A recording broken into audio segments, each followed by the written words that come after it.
Hello everyone, जय जगन्नाथ। चलतु आज देखा मीन राशि व्यक्ति मानकर यही जो 12 दिन अच्छी एंडिंग होगापाई 2025 किपर भाव माँ तरफ कौन गाइडेंस अच्छे। ओके, जय माँ काली। माँ प्लीज कहतो मीन राशि व्यक्ति मानकर किपर भाव यही 2025 एंड बाकी जी दिन अच्छी मीन राशि व्यक्ति मानकर किपर ओके, चलते दीटा पाइल चूज करनबा। पाइल 1 रे अच्छी एमिथिस्ट, पाइल 2 रे अच्छी क्लियर क्वार्ट्ज। जो मीन राशि व्यक्ति माने पाइल 1 चूज करछंती से मानन पई मां को तरफ मेसेज होछि जय मां काली।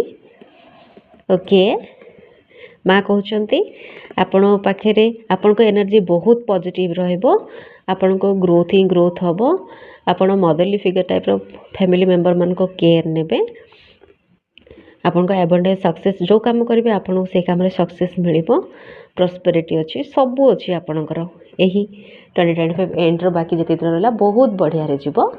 जो माने पाइल 2 चूज करछंती से मानो पई मां को तरफ कोन ब्लेसिंग्स अच्छी कोन अच्छी गाइडेंस चलंतो। ओके, मां कहउछनी आपन को नॉलेज बहुत भलो, आपन सब सिचुएशन को बहुत भलो से हैंडल करि परछंती, आपन को पाखरे सेती पोटेंशियल अच्छी।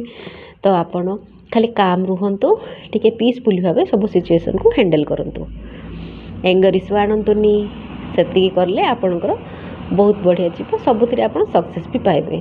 तो ओवरऑल देखिले मीन राशि व्यक्ति मानकर एनर्जी बहुत पॉजिटिव ही पॉजिटिव अच्छे। ओके, रहिली, जय जगन्नाथ।